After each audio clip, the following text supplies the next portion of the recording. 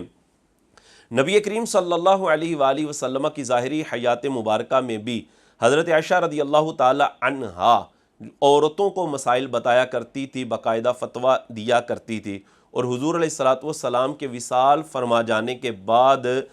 خواتین بھی حضرت عائشہ رضی اللہ تعالی عنہا سے آ کر مسائل دینیہ پوچھا کرتی تھی، اور اس کے ساتھ ساتھ بہت سارے صحابہ کرام علیہم رضوان بھی حضرت عائشہ رضی اللہ تعالی عنہا سے مسائل دینیہ سیکھا کرتے تھے اور مسائل پوچھا کرتے تھے۔ حضور علیہ الصلوۃ والسلام کی زوجیت کے اندر یہ 8 سال اور 5 ماہ رہی ہیں، یعنی حضرت عائشہ رضی اللہ تعالی عنہا کی جب عمر مبارک 18 برس ہوئی تھی تو حضور جان کائنات صلی اللہ علیہ وآلہ وسلم کا وصال ہوا ہے۔ حضرت عائشہ رضی اللہ تعالی عنہا کے وصال کے حوالے سے مختلف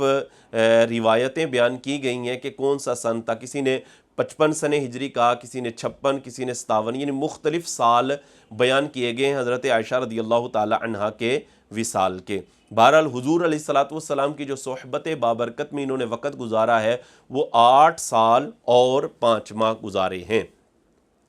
حضرت عائشہ صدیقہ رضی اللہ تعالی عنہا آپ سے روایت ہے، وہ فرماتی ہیں کہ ان الحارث بن ہشام،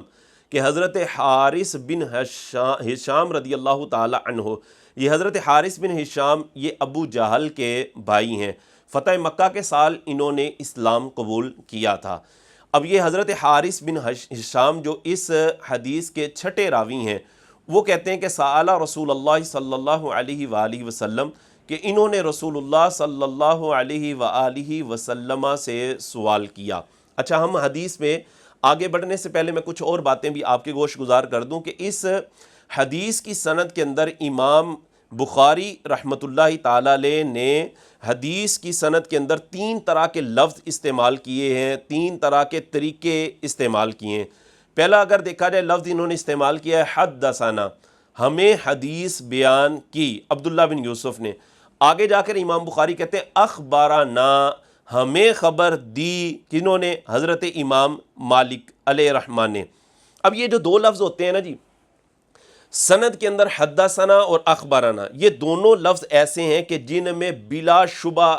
سما جو ہے وہ ثابت ہوتا ہے، یعنی اس میں کیا ہوتا ہے، راوی کا اپنے شیخ سے سما بالکل ثابت ہوتا ہے اور اس میں کوئی شک اور شبہ نہیں ہوتا۔ لیکن جو آگے لفظ امام بخاری نے روایت کیا نا کہ اخبرنا مالکن کے بعد ان ہشام ابن عروہ، ان والا جو لفظ ہے اس کے اندر سما کے حوالے سے شک اور شبہ پایا جاتا ہے کہ آیا راوی کا اپنے شیخ سے سما ثابت ہے، سننا ثابت ہے یا نہیں ہے۔ اسی حوالے سے جو محدثین ہیں، اصول حدیث کے جو ماہرین ہیں، انہوں نے اس چیز کو بیان کیا کہ جو روایت معنعن ہوتی ہے، یعنی ان کے ساتھ جو روایت بیان کی جاتی ہے اس میں چونکہ سما کے حوالے سے شک اور شبہ پایا جاتا ہے، لیکن اگر کوئی ایسا راوی ہے کہ جو مدلس نہیں ہے، تدلیس نہیں کرتا، تو ایسے راوی کی معنعن یعنی ان کے ساتھ جو روایت ہوتی ہے وہ قابل قبول ہوتی ہے، اس کو قبول کر لیا جاتا ہے۔ تو یہ کچھ سند کے حوالے سے میں نے آپ کے سامنے کلام کیا۔ تو امام بخاری رحمۃ اللہ تعالی علیہ نے اس سند کے اندر 3 طرح کے لفظ استعمال کیے، حدثنا بھی استعمال کیا، پھر اس کے بعد اخبارنا بھی استعمال کیا، اور پھر آگے ان کے ساتھ آپ روایت لے کر آئے ہیں۔ آگے روایت ہے کہ حضرت حارث بن ہشام رضی اللہ تعالی عنہ سأل رسول اللہ صلی اللہ علیہ وآلہ وسلم، انہوں نے رسول اللہ صلی اللہ علیہ وآلہ وسلم سے پوچھا، فقال یا رسول اللہ صلی اللہ علیہ وسلم، اور عرض کی اے اللہ کے رسول صلی اللہ علیہ وسلم کیف یأتیک الوحی،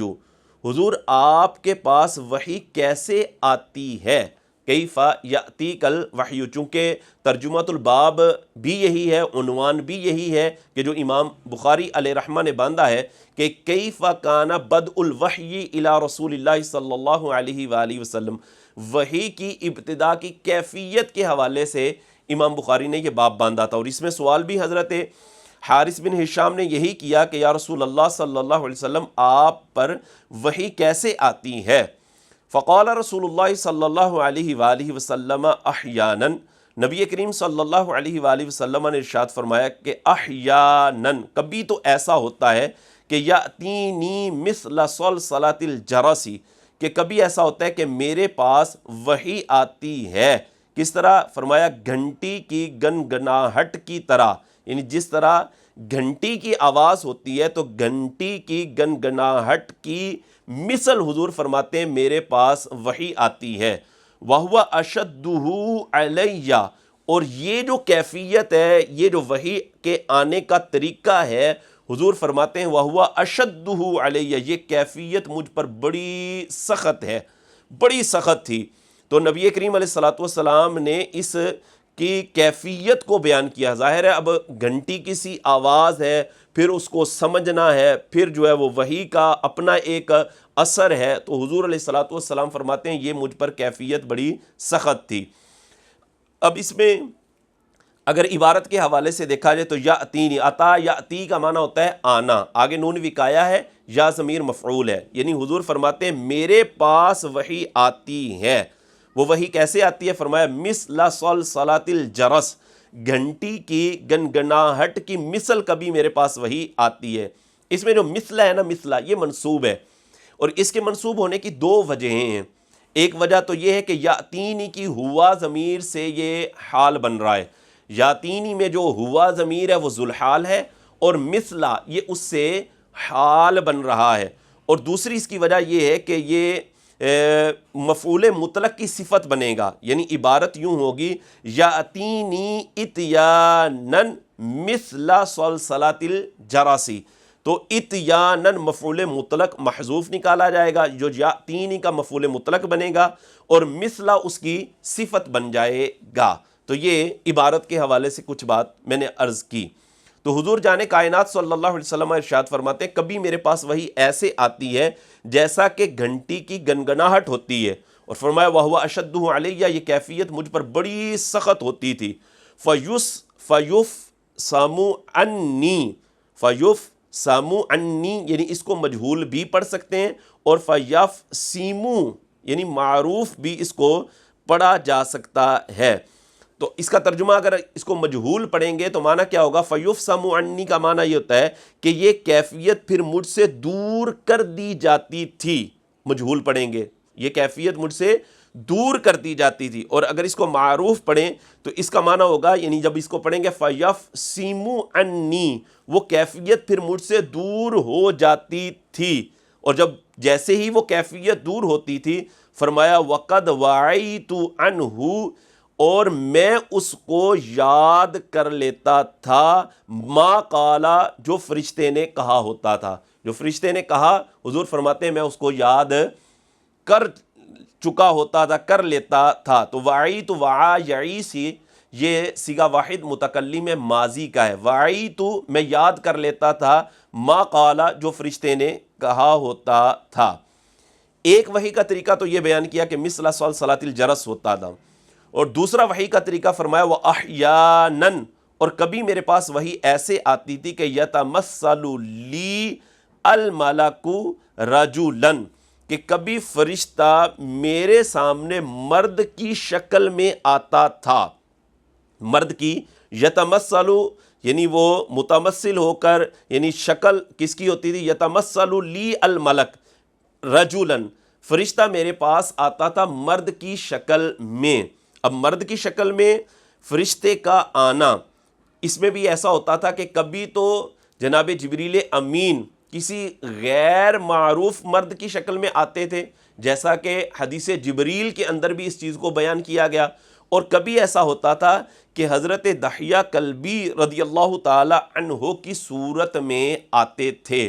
پھر اس میں بھی بڑا کلام ہے کہ حضرت دحیہ کلبی رضی اللہ تعالی عنہ کی سیم وہ صورت ہوتی تھی جناب جبریل جب وحی لے کر آتے تھے، یا سیم صورت نہیں ہوتی تھی بلکہ کوئی اور صورت ہوتی تھی؟ تو اس میں کچھ محدثین تو یہ بات بیان کرتے ہیں کہ جس طرح حضرت دحیہ کلبی رضی اللہ تعالی عنہ کا حسن و جمال تھا، خوبصورتی تھی، اس طرح اس خوبصورتی کے اندر، اس حسن و جمال کے اندر حضرت جناب جبریل امین وحی لے کر آتے تھے۔ اور کچھ محدثین اس حوالے سے بھی کلام کرتے ہیں کہ سیم حضرت دحیہ کلبی رضی اللہ تعالی عنہ کی صورت میں جناب جبریل امین وحی لے کر آیا کرتے تھے۔ بہرحال فرمایا وَأَحْيَانًا، کبھی حضور فرماتے ہیں میرے پاس وحی آتی تھی، یتمثل لی الملک رجولا، کہ وہ فرشتہ مرد کی شکل میں میرے پاس آتا تھا، فیکلمنی، اور وہ مجھ سے کلام کرتا رہتا تھا، فاعی ما یقول، اور جو وہ کہتا میں اسے یاد کرتا رہتا تھا۔ یہاں پر فاعی یہ صیغہ متکلم ہے اور یہ فعل مضارع معروف سے ہے، وعا یعی سے، فاعی صیغہ واحد متکلم، یعنی فرشتہ مجھ سے کلام کرتا رہتا تھا اور جو وہ کہہ رہا ہوتا تھا میں اس کو یاد کر رہا ہوتا تھا۔ یہاں پر بھی ما یقول میں جو وہ کہتا تھا، حضور فرماتے میں اسے یاد کرتا رہتا تھا۔ یہاں تک تو حضور علیہ الصلوۃ والسلام نے وحی کے دو طریقے بیان فرما دیے، ایک تو گھنٹی کی مثل وحی کا آنا، اور گھنٹی کی آواز کی مثل، گھنٹی کی آواز کی مثل وحی کا آنا، اور دوسرا اس میں طریقہ حضور نے فرمایا کہ مرد کی شکل میں، کسی انسان آدمی کی شکل کے اندر فرشتہ میرے پاس آتا اور وہ مجھ سے کلام کرتا اور میں اس کو یاد کر لیتا تھا۔ یہاں تک تو حضور علیہ الصلوۃ والسلام نے دو طریقے بیان فرمائے۔ آگے اب حضرت عائشہ رضی اللہ تعالی عنہا کا کلام ہے۔ حضرت عائشہ رضی اللہ تعالی عنہا کا کچھ تعارف میں آپ کے سامنے بیان کر چکا، یہ کہ کتنی یہ علمی شخصیت تھی حضرت اماں عائشہ صدیقہ رضی اللہ تعالی عنہا۔ آپ فرماتی ہیں وَلَقَدْ رَأَيْتُهُ، میں حضور کو دیکھتی، میں نے حضور کو دیکھا، يَنزِلُ عَلَيْهِ الْوَحْيُ فِي الْيَوْمِ الشَّدِيدِ الْبَرْدِ، کہ سخت سردی کے موسم میں بھی جب حضور علیہ الصلوۃ والسلام پر وحی آتی تو اس میں کیفیت کیا ہوتی تھی؟ حضرت عائشہ فرماتی ہیں وَلَقَدْ رَأَيْتُهُ، میں نے حضور کو دیکھا، يَنزِلُ عَلَيْهِ الْوَحْيُ، کہ حضور علیہ الصلوۃ والسلام پر وحی نازل ہوتی، فی الیوم شدید البرد، سخت سردی کے دن میں، یعنی سخت ٹھنڈ پڑ رہی ہوتی تھی اس دن بھی جب حضور علیہ الصلوۃ والسلام پر وحی نازل ہوتی تو کیا ہوتا؟ فرمایا فَيُفْصَمُ عَنْهُ، اس میں بھی وہ دونوں اعراب ہیں، مجہول بھی پڑھا جا سکتا ہے جیسے کہ میں نے پڑھا، اور اس کو معروف بھی پڑھ سکتے ہیں، فَيَفْصِمُ عَنْهُ، یعنی جیسے ہی وہ وحی کی کیفیت حضور سے دور کر دی جاتی یا وہ وحی کی کیفیت دور ہو جاتی تو پھر کیا ہوتا؟ فرماتی ہیں وَإِنَّ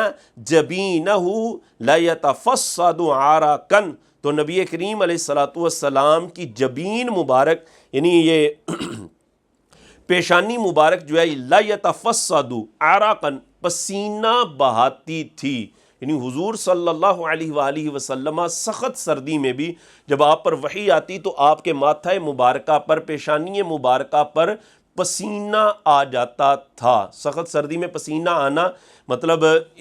اتنا آسان نہیں ہوتا، بڑا مشکل ہوتا ہے کہ پسینہ بندہ بہت زیادہ کام کرے تو شاید پسینہ آئے، لیکن حضور صلی اللہ علیہ وسلم پر یہ وحی کے آنے کا بوجھ سمجھ لیں کہ جیسے ہی وہ وحی آتی تھی تو نبی کریم علیہ الصلوۃ والسلام کی پیشانی مبارک پر پسینہ آ جایا کرتا تھا، اور یہ حضور کی ذات ہے، وگرنہ تو قرآن کے بارے میں اللہ تبارک و تعالیٰ نے ارشاد فرمایا ہے کہ لو انزلنا هذا القرآن على جبل لرأيته خاشعا متصدعا من خشیۃ اللہ، کہ اگر ہم اس قرآن کو پہاڑ پر نازل فرماتے نا تو حضور اللہ تبارک و تعالیٰ فرماتا ہے کہ وہ پہاڑ ریزہ ریزہ ہو جاتا،